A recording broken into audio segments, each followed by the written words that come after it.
তোমার মধ্যে কোথায় কোথায় গেল সেই কালী মূর্তি কোথায় গেল সেই তার মধ্যে কোথায় গেল সেই চিহ্ন মধ্যে কোথায় গেল সেই কালী মূর্তি ধারা করে এখানে দেবরা ভক্তের কাজ নেই এই মুহূর্তে তুই হয়ে যা এতই অহংকার তোর এতই গল্প যাওয়ার ভূতের কথা বলে যায় আপনার কই বুড়ি পূজাতে কইলে দেরি প্রমাণে উঠে খাবি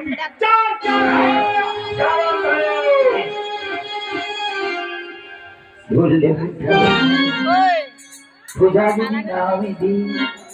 তাহলে প্রভাতে উঠে আমার 4 সন্তান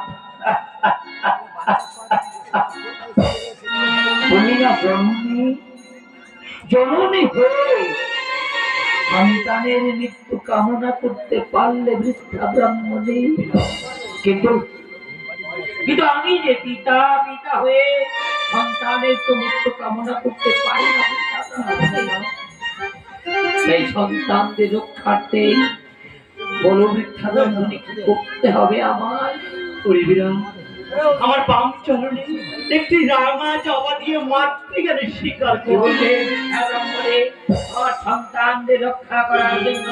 তোমার বাম পরে একটি মাত্র রাঙা জবা দিয়ে ভক্তের উপর শ্রদ্ধাঞ্জলি দিই তাহলে আমার সন্তানরা সুরক্ষিত থাকবে বেশ জননী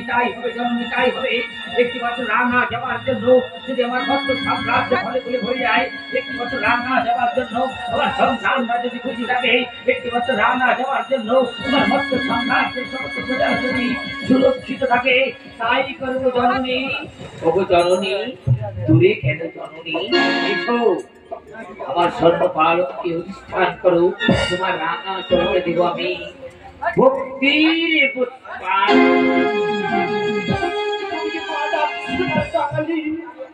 পূজার কাঙালে দেবাদে একটু পূজা নিশ্চয়ই দেব বৃদ্ধা ব্রাহ্মণে নিশ্চয়ই আমি পূজা দেব আর এমন ভাবে পূজা দেব যাতে আতঙ্কে ছুটবে মৎস্য সাম্রাজ্যের সমস্ত প্রজারা এমন ভাবে পূজা দেব যাতে আতঙ্কে ছুটবে স্বর্গের তেত্রিশকোটি দেবী এমন পূজা দেব যাতে আতঙ্কে ছুটবে তুমি নিজে বৃদ্ধা ব্রাহ্মণে নিশ্চয়ই পূজা দেব বৃদ্ধা ব্রাহ্মণে নিশ্চয়ই আমি পূজা দেব আজ থেকে মৎস্য সাম্রাজ্যের সমস্ত প্রজারা জানবে রাজা বিরাট পার্বতী পরিত্যাগ করে এই বৃদ্ধা ব্রাহ্মণের পায়ে দিয়েছে ভক্তির পুষ্পাঞ্জলি লহ লহ বৃদ্ধা ব্রাহ্মণী লহ রাজা বিরাটের হস্তে লহ ভক্তির পুষ্পাঞ্জলি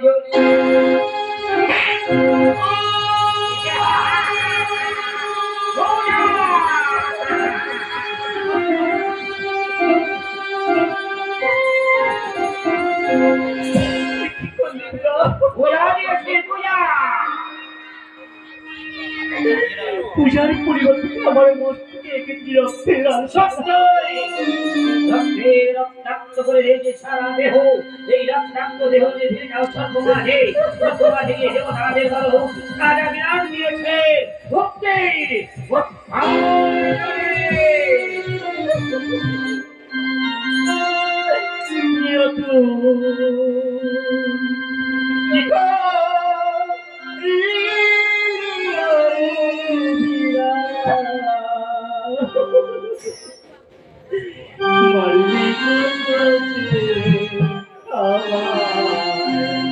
মারবে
আমায় পুজলি না রে পূজার পরিবর্তে দিলে পাগল তুমি রে আমার মত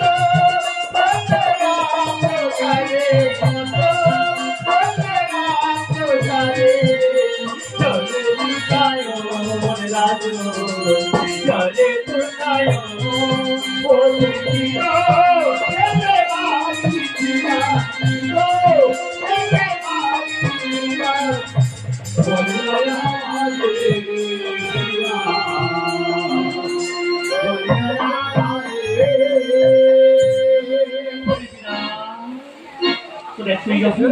আমার বৃষ্টি আসছে রে জোরে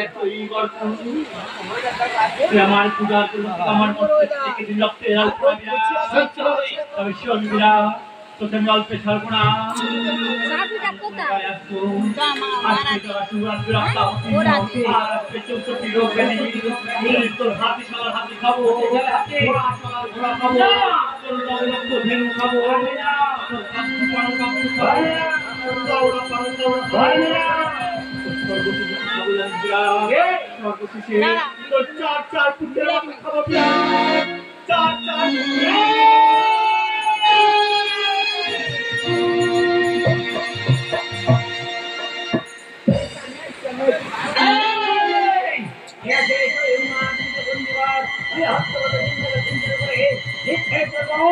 অন্ধকার